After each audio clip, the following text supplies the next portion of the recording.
Tried charcoal and gave up? You're not alone. Flare-ups, burnt food, out-of-control temps. It's why so many folks run back to gas. But it's not your fault. You just didn't have a system. I've used both. Gas grills have their place. Fast, clean, simple, but I learned to grill on charcoal. That's where I discovered how to control fire and flavor instead of just cooking with high heat.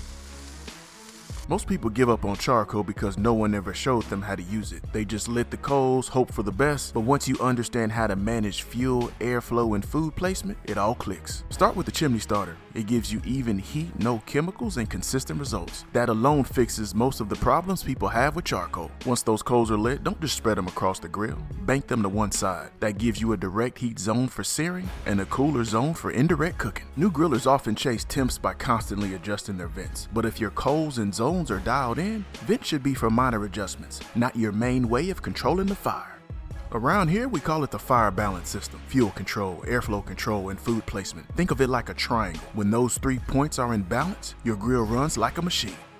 You didn't mess up, you just needed a guide. Charcoal isn't some complicated art form, it's a system. And once you understand it, you'll never settle for gas-only flavor again.